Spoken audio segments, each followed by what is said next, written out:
Hakikanin gaskiya Kilishi da Abdul-Jabbar za su shiga maƙiƙashin na gidan kaso,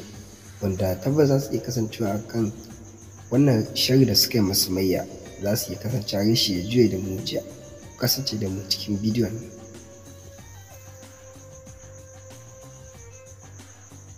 Assalamu alaikum wa rahmatullahi wa barakatuh. Tuwa sauran mu barkanmu da sake kasancewa da ku a daidai wannan lokaci cikin wannan tasha ta mai albarka mai suna Alkhairi 24, wanda za mu bayyana muku da da abara bisa ga labari na fim ɗin da kuka kalla na wannan satin da ya gabata. Ba tare da ɓata lokaci ba, shirin fim ɗin labari na ya ɗauki wani sabon salo guda uku,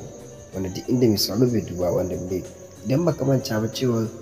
Firesido tsohon saurayi ne ga Sumayya, sannan kuma shi kansa da kuma haka Naziru sarkin waƙa shi kuma shine oga ga Sumayya, wanda da a hannunsa ta fara harka waƙa har ta ɗaukaka da ta sa suka bakaddama da gaba ɗaya suka ganta.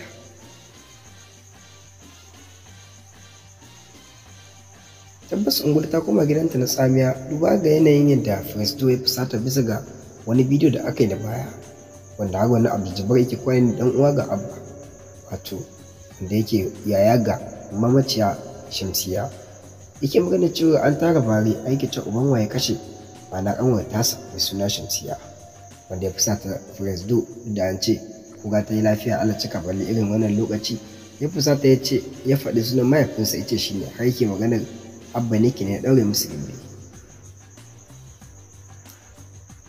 To dai komai ta faru ta ƙare bisa ga wannan fi'in labari da duba da dukkan wanda ya kalli fi'in labari na wannan satin ya ga yadda aka kotu ta wanke ana baiwar Allah mai suna Sumayya bisa ga hujjoji da Amira da kuma babban likita na masana'antar Afwan sunansa ya kwanta min, likitan da ya fita a bainar kotu ya bayyana gaskiyar ta da takardun bogi da aka je aka canja ma'aikatansa, wanda cikin hukuncin Allah an samu damar kama wanda suka canja har mutum biyu, wanda police station da aka kama su sun bayyana su a kotu, har wanda ake kira da Abdul-Jabbar ma'ana yaro ga Kilishi ya tashi zai fita, har ɗaya daga cikinsu ya bayyana cewa kar a bar shi fita domin shi ne makasudin komai, wanda aka hasko fuskar Sumayya cike da mamaki, wanda ya kamata tuntuni ta daina wannan mamakin duba da yanayin da aka same ta a gida. Da duk ba nan Cakwakiyar take ba, Cakwakiyar tana ga Abba Galadima da shi da ƙanwarsa da kuma ita ya ga sarkin gabas zuwan su gidan su Sumayya domin su ba ma Sumayya haƙuri da furcin da mahaifiyar Sumayya ta yi a kansu. Tabbas mahaifiyar Sumayya bayan dirar Abba Galadima har da abin dariya wa dan Audu yake cewa Allah sa an ta masa da alƙawarinsa, shin ko misala sama da kada alƙawari ne wannan ma da comment section. To tabbas shigar da 'yan matan suka yi zuwa gidan mahaifiyar ta ji daɗin shiga duba da ita ta ce masu shiga tun kafin masu shiga. To sai kuma shi Abba Galadima kuma batu ga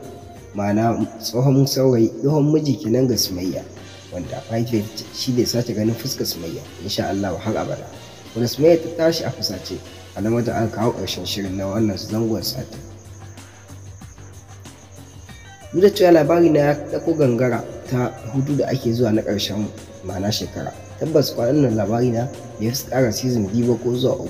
3 za su tafi hutu, amma kafin su tafi hutu tabbas babu shakka fitattun daraktan na mai suna Aminu Saira zai wuri muku zare da Abba bisa ga inda Sumayya ta dosa, za ta kuma gidan Abba ne ko kuma yanzu ne za a ta kwallo kuma ko kuma ta kuma mu aiki ga sarkin waƙa ne.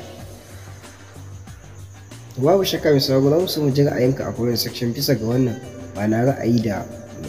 fitattun darakta Aminu Saira, wanda za ku garzaya cikin shafinsa na YouTube da Instagram da Twitter domin ku wallafa masa bisa ga